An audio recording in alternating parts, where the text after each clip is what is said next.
नमस्कार दोस्तों, मैं हूं विभोर और आपका एक बार फिर से स्वागत करता हूं मेरे YouTube चैनल पर जिसका नाम है लर्न लॉ विद विभोर। तो हम लोग लॉ ऑफ कॉन्ट्रैक्ट्स 2 की एक सीरीज लेकर के चल रहे हैं जहां हम लोगों ने इंडेमनिटी के बारे में बात करी थी। पिछली वीडियो पर हम लोगों ने देखा था कि गारंटी की डेफिनेशन क्या होती है। आज की इस वीडियो पर हम समझेंगे कि इंडेमनिटी और गारंटी के बीच पर डिफरेंस क्या है। तो हम बेसिकली पढ़ने वाले हैं इंडेमनिटी वर्सेस गारंटी, इसमें डिफरेंस क्या है इंडेमनिटी वर्सेस गारंटी, क्योंकि दोनों चीजें काफी हद तक सेम टाइप की दिखाई देती है।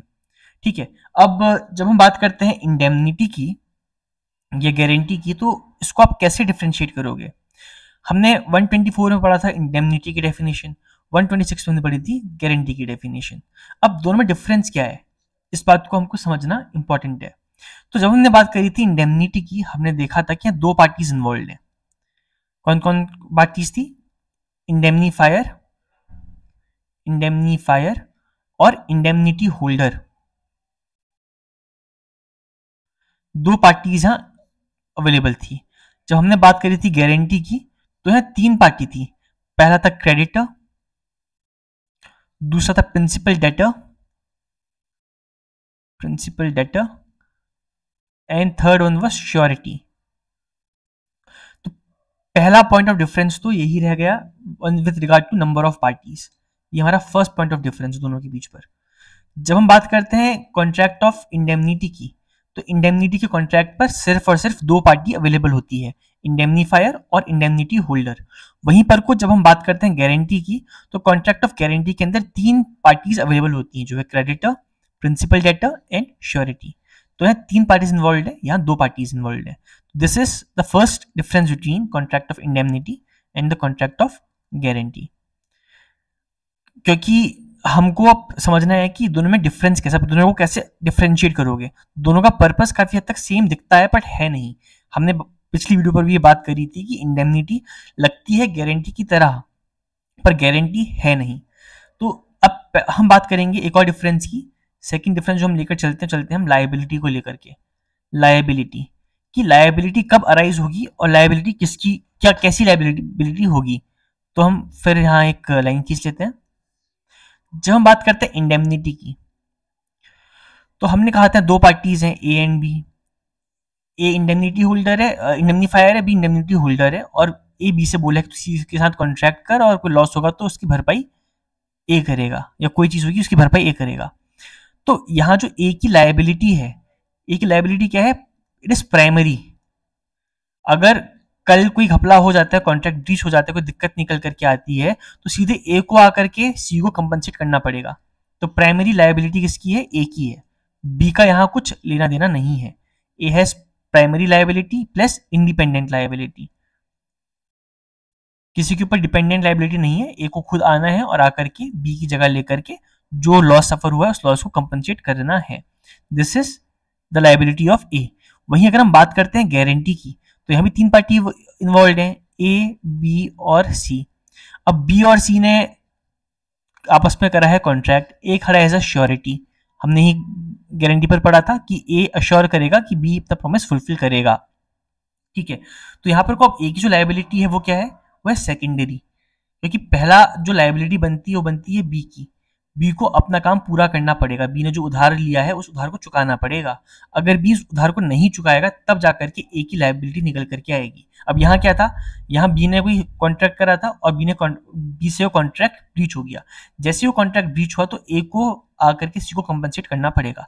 तो ए की लायबिलिटी प्राइमरी है, सी बी का कोई मतलब नहीं रहा। ए आएगा और सीधे कंपनसेट कर देगा। इस केस पर सी पहले बी से अपना सामान वसूल करेगा और नहीं जब कर पाएगा तब वो ए के ऊपर केस करके ए से सामान वसूल कर सकता है। तो यहाँ पर को ए की जो लायबिलिटी है वो सेकंड है एंड इंडिपेंडेंट नहीं है। It arises when principal debtor fails to meet his promise. Principal debtor defaults, जब अपना प्रॉमिस करने से चूक जाता है तब ये अराइज होती है। That is the second point of difference between indemnity and guarantee. हमने क्या बात करी थी? पहला डिफरेंस था कि नंबर ऑफ पार्टीज पर। इंडेमनिटी के केस पर there were just two parties और गारंटी के केस पर देयर आर थ्री पार्टीज। फिर हमने देखा कि लायबिलिटी कैसी होती है। जो जो इंडेमनिटी में लायबिलिटी है, that liability is primary and independent, और जो गारंटी पर लायबिलिटी है, that liability is secondary and only arises when the principal debtor has failed. ये हमारा second point of difference between the two. ठीक है, अब हम बात करेंगे थर्ड पॉइंट ऑफ डिफरेंस की। थर्ड पॉइंट हम ले लेते हैं पर्पस, कि इंडेमनिटी का पर्पस क्या है, गारंटी का पर्पस क्या है। हम यहाँ भी इनको डिफ्रेंशिएट कर सकते हैं। ठीक है, तो जब हम बात करते हैं पर्पस की, वापस वो एग्जांपल लेते हैं, ए बी और सी। यहाँ पर्पस क्या है, यहाँ पर्पस है कि बी और सी के बीच पर कॉन्ट्रैक्ट हो जाए, राइट। तो इसका पर्पस क्या है कि अगर यहाँ पर कोई लॉस बी को होता है तो ए आकर के बी को कंपनसेट करे for any loss that B will suffer during the pendency of this contract, right.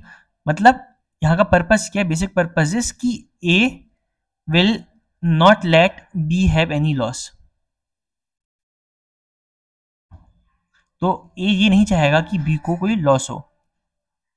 जैसे कॉन्ट्रैक्ट ऑफ इंश्योरेंस, अब इंश्योरेंस कॉन्ट्रैक्ट पर क्या होता है, मेरे पास एक घर है, बिल्डिंग मैंने खरीदी है, इस बिल्डिंग में बहुत सारे कमरे हैं और इस बिल्डिंग का मैंने इंश्योरेंस करा रखा है। अब जैसे इस बिल्डिंग पर लग गई आग, ये कमरे हो गए डिस्ट्रॉय। जैसे ही कमरे डिस्ट्रॉय हुए तो जो इंश्योरेंस कंपनी है वो इस बिल्डिंग का जो खर्चा है वो मुझे उठा करके दे देगी। जो इंश्योरेंस का क्लेम बनता है उस क्लेम को पूरा पूरा इंश्योरेंस कंपनी मेरे को ला करके दे देगी।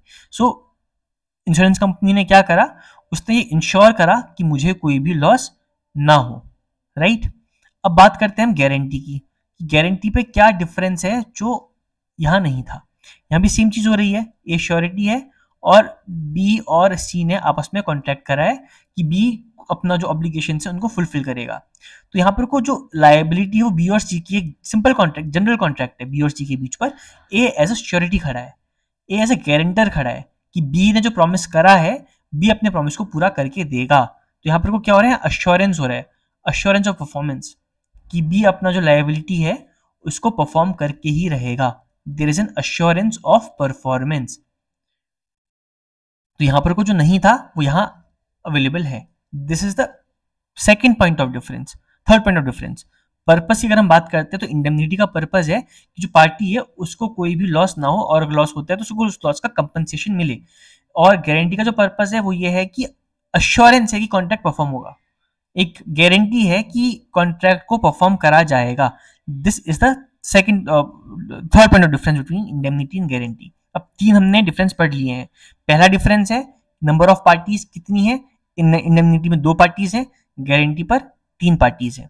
सेकंड पॉइंट ऑफ डिफरेंस क्या है, सेकंड पॉइंट ऑफ डिफरेंस ये है कि जो इंडेमनीफायर की जो लायबिलिटी है वो प्राइमरी है और इंडिपेंडेंट है, और जो गारंटी के केस पर जो श्योरिटी की लायबिलिटी है वो सेकेंडरी है and only arises once principal debtor defaults. Third difference क्या है कि इसका जो पर्पस है इंडेमनिटी का वो है कि बी को लॉस ना हो, बी को कंपनसेशन मिल जाए अगर कोई लॉस होता है तो। सो ए विल मेक श्योर कि बी को कोई लॉस ना हो। तो उसका पर्पस क्या है कि compensation for the loss suffered. और गारंटी का पर्पस क्या है, इट्स एन अश्योरेंस कि कॉन्ट्रैक्ट जो हो रखा है वो पूरा हो जाए। तो अश्योरेंस ऑफ परफॉर्मेंस, दोनों का पर्पस अलग अलग है। एक का पर्पस है कंपनसेशन मिल जाए, दूसरे का पर्पस है कॉन्ट्रैक्ट पूरा हो जाए। तो ये डिफरेंस दोनों पर इस पॉइंट के ऊपर भी निकल करके आता है। अब हम बात करेंगे हमारा फोर्थ पॉइंट ऑफ डिफरेंस की, रिक्वेस्ट। जब बात करते हैं कॉन्ट्रैक्ट ऑफ इंडेमनिटी की, तो रिक्वेस्ट किसके रिक्वेस्ट के ऊपर वो कॉन्ट्रैक्ट होता है, इंडेमनिटी होता है रिक्वेस्ट पर इंडेमनीफायर के। इंडेमनीफायर रिक्वेस्ट करता है कि मैं आपकी बिहाफ पर एज अ श्योरिटी खड़ा हूं। इंडेमनिटी होल्डर नहीं बल्कि इंडेमनीफायर। इंडेमनीफायर खड़ा है, वो कहता है, जैसे ए इंडेमनीफायर है, वो बी से बोल रहा है कि आप जाकर किसी के साथ कॉन्ट्रैक्ट करो, अगर आपको कोई लॉस होगा तो मैं उस लॉस की भरपाई कर दूंगा। जैसे इंश्योरेंस कंपनी वो बोलती है कि आप अपना काम कर लो, कोई लॉस होगा तो मैं आपका लॉस को पूरा कर दूंगा, आप घर खरीद लो, अगर आपके घर को डैमेज होता है तो उस डैमेज की भरपाई मैं कर दूंगा। तो यहाँ पर को जो रिक्वेस्ट है कॉन्ट्रैक्ट करने की, कौन कर रहा है, वो कर रहा है इंडेमनीफायर। अब वापस हम बात करते हैं अगर गारंटी की, तो गारंटी पर जो रिक्वेस्ट करता है वो कौन करता है, गेस करो। गारंटी पर रिक्वेस्ट करता है ये, which is the principal debtor. Principal debtor करता है रिक्वेस्ट ए से कि सर प्लीज आ जाओ और आकर के प्लीज मेरा गारंटर बन जाओ, मेरी श्योरिटी बन जाओ कि मैं कॉन्ट्रैक्ट को पूरा करके दूंगा। तो यहाँ पर को ए बी से बोल रहा है आप कॉन्ट्रैक्ट करो, बी ए से बोल रहा है सर प्लीज आकर के मेरी कॉन्ट्रैक्ट में हेल्प कर दो कि मेरा कॉन्ट्रैक्ट फुलफिल हो जाए। अगर मैं ना दे पाऊँ तो आप मेरे बदले आकर के दे दो।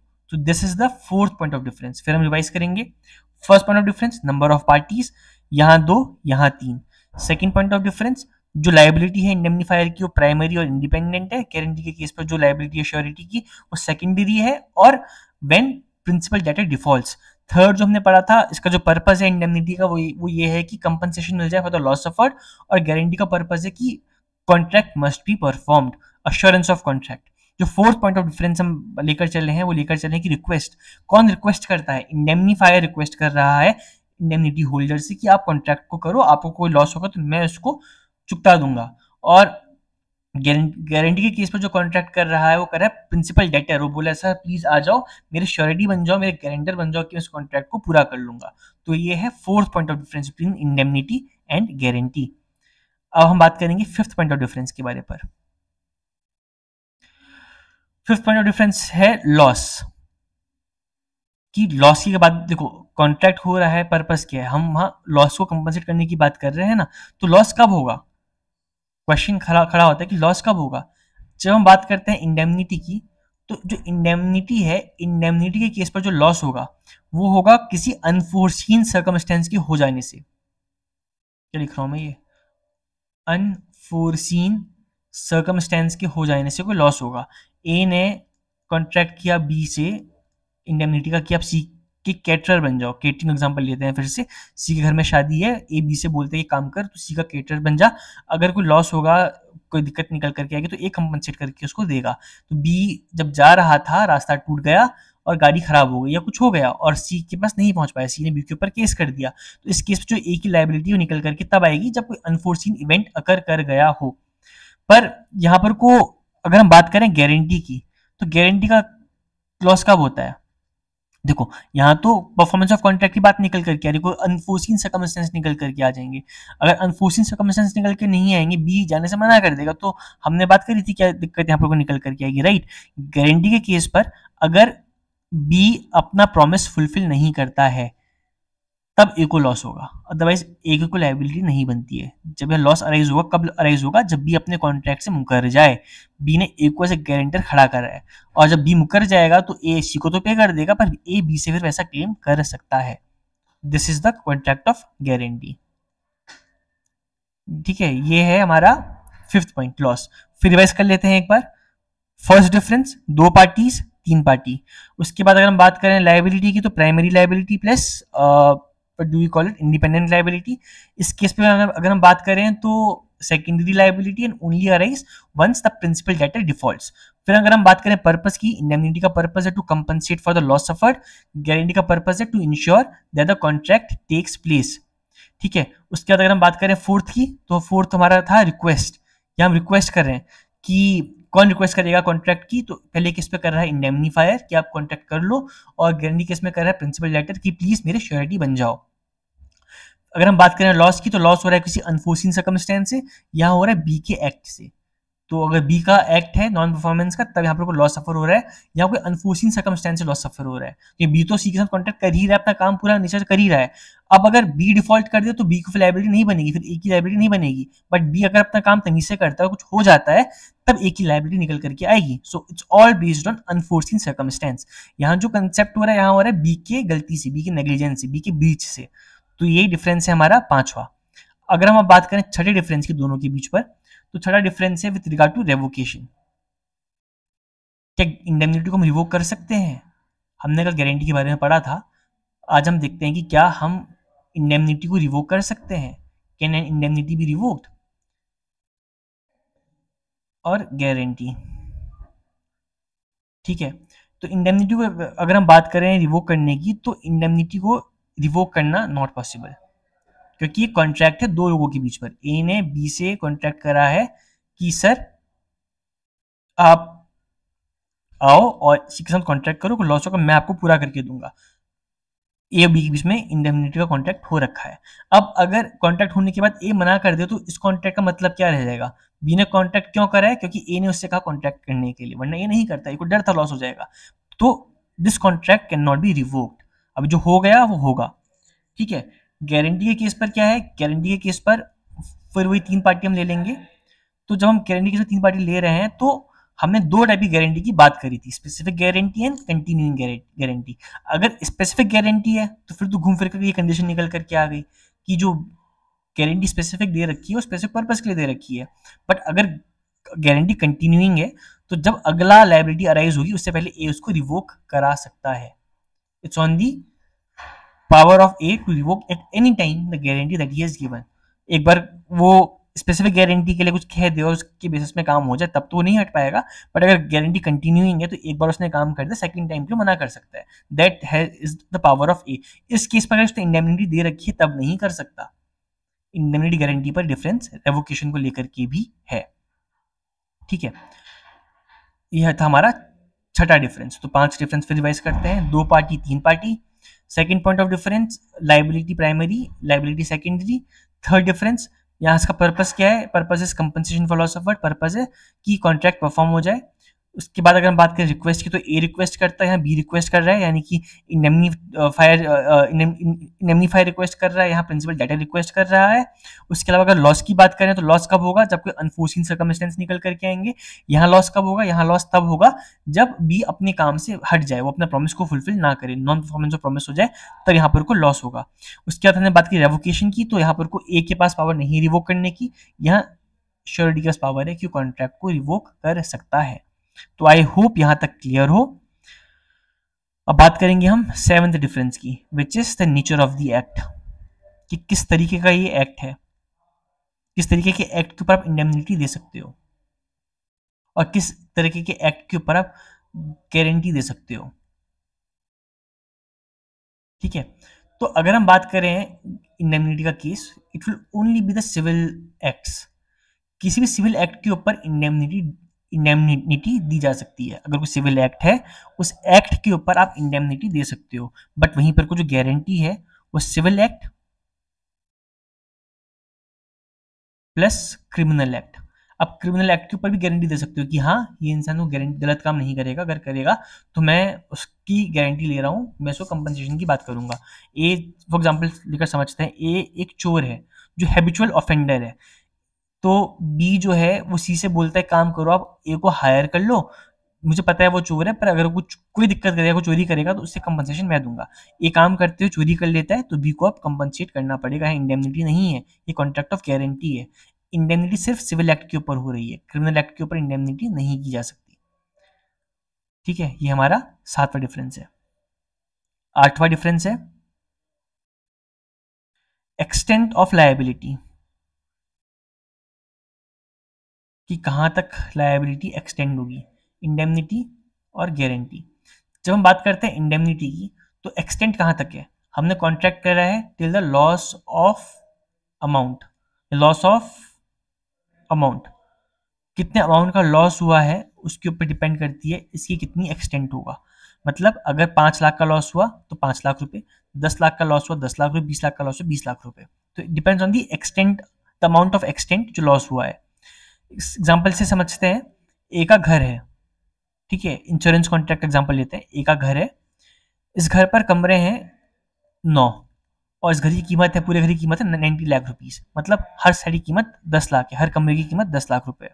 अब होता क्या है, घर में लग गई आग और आग पर जल गए ये 6 कमरे या 7 कमरे, मान लो ये 7 कमरे जल करके राख हो गए, ठीक है। जब ये 7 कमरे जल करके राख हो गए हैं तो इस केस पर अब जो लाइबिलिटी बनती है ए की वो बनती है to the amount of 70 lakh rupees, क्योंकि 2 कमरे जो हैं ये अभी ठीक है, ये अभी लाइबिलिटी के अंदर नहीं आए हैं, तो यहाँ 70 लाख रुपीस की लाइबिलिटी बनती है, ठीक है। तो अमाउंट ऑफ लॉस जो हो रहा है लाइबिलिटी उसके ऊपर बेस्ड है। बट वहीं पर अगर हम बात करें गारंटी के केस पर तो it could be the amount of loss plus मोर। तो जो डेट का अमाउंट है उससे ज्यादा भी लाइबिलिटी हो सकती है। सपोज ए ने बी से 50 लाख का लोन लिया ऑन 12% इंटरेस्ट, सी इसमें श्योरिटी है, अब ए इस लोन को नहीं चुका पाया तो 50 लाख का अगर आप 12% निकालोगे, जो अमाउंट निकल करके आएगा इंटरेस्ट का, वो इंटरेस्ट भी सी के ऊपर लग जाएगा। सी को उस इंटरेस्ट को भी पे करना पड़ेगा। तो जो अमाउंट उसने गारंटी करी थी, 50 लाख रुपए गारंटी करी थी, बट जो इंटरेस्ट पड़ रहा है वो भी सी के मत्थे पड़ गया। सी को उसको भी पे ऑफ करना पड़ेगा। This is the 8th point of difference between indemnity and guarantee. Revise कर लेते हैं एक बार फिर से। 2 party, 3 party, nature of contract primary, secondary, third compensation का पर्पज है, इसका पर्पज है कि कॉन्ट्रैक्ट पूरा हो जाए। रिक्वेस्ट कौन करता है? रिक्वेस्ट ए करता है, रिक्वेस्ट यहाँ बी करता है, यानी कि यहाँ पर कुछ रिक्वेस्ट कर रहा है वो इंडेमनीफायर कर रहा है, यहाँ रिक्वेस्ट कर रहा है प्रिंसिपल डेटर। उसके अलावा अगर लॉस की बात करें, लॉस जैसे अनफोर्सिन सर्कमस्टेंस में जैसे आग लग गई, यहाँ पर को जो लॉस है वो हो रहा है due to the conduct of the principal debtor. Principal debtor अपना कॉन्ट्रैक्ट पूरा नहीं कर रहा है, तब वहां पर को लॉस निकल करके आ रहा है। रिवोकेशन की अगर बात करें तो this can not be revoked, but the continuing guarantee here could be revoked. ठीक है। उसके अलावा बात करें नेचर ऑफ एक्ट की, तो सिविल रॉन्ग के लिए लगेगा, यहाँ लगेगा सिविल प्लस क्रिमिनल दोनों के लिए लगेगा।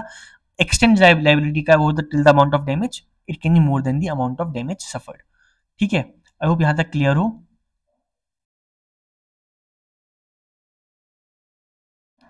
अब हम बात करते हैं 9th डिफरेंस की, which talks about the scope. इसका स्कोप कितना कितना है। ठीक है, अगर हम बात करें स्कोप की, तो यहाँ पर को इंडेमनिटी के केस पर और गारंटी के केस पर थोड़ा डिफरेंस निकल करके आता है। ये हुआ क्या, एक सेकेंड, कुछ गड़बड़ हो गई है। अरे स्क्रीन स्प्लिट हो गई थी। हाँ,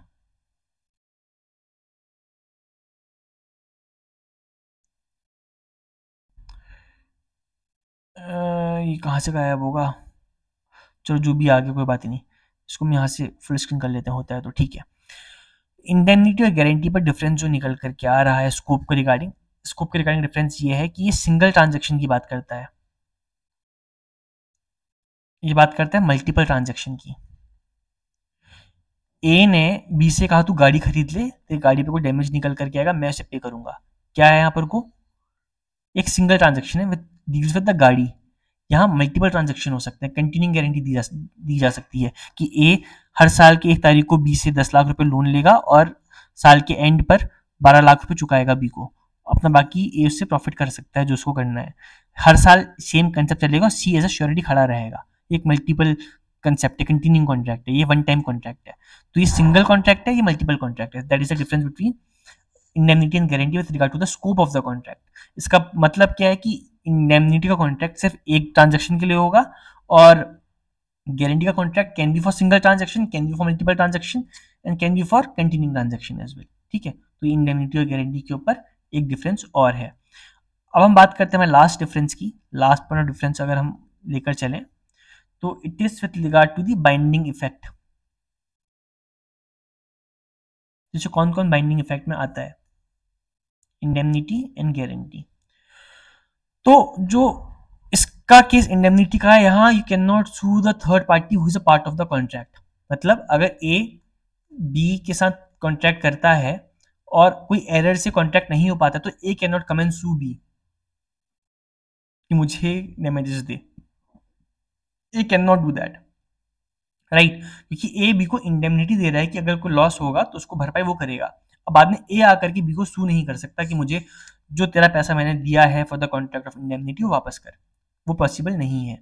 गारंटी के केस पर जस्ट ऑपोजिट है, जो प्रिंसिपल डेटर है उसकी लायबिलिटी प्राइमरी बनती है। अब वो पे नहीं कर पाया तो ए ने सी को पे करा, पर इसका मतलब ये नहीं कि ए बी से क्लेम नहीं कर सकता। अब यहाँ पर को ए बी से क्लेम कर सकता है, तो इसका मतलब क्या है, यहाँ पर को लायबिलिटी जीरो हो जाती है।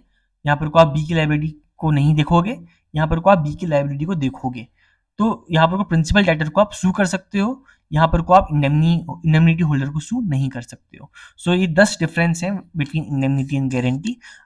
एक बार अगर हम रिवाइज करते हुए चलें, तो जो पहला पॉइंट ऑफ डिफरेंस है वो है with regard to the number of parties. यहाँ 2 पार्टीज थी, यहाँ 3 पार्टीज थी। Second difference with regard to the liability of the party.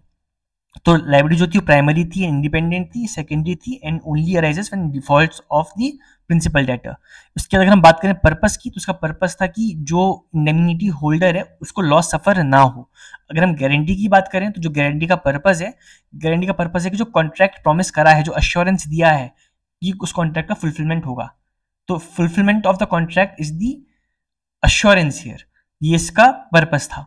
अगर बात करें रिक्वेस्ट की, तो यहाँ पर कोई इंडेमनिटी होल्डर इंडेमनीफायर रिक्वेस्ट करता है कि मुझे अपना आप कॉन्ट्रैक्ट करो, मैं आपको कंपनसेट कर दूंगा कोई लॉस होता है तो। यहाँ पर कोई प्रिंसिपल डेटर रिक्वेस्ट कर रहा है गारंटर से कि आप मेरे श्योरिटी बन जाओ और मेरा हेल्प करो कि मैं कॉन्ट्रैक्ट को कर सकूं।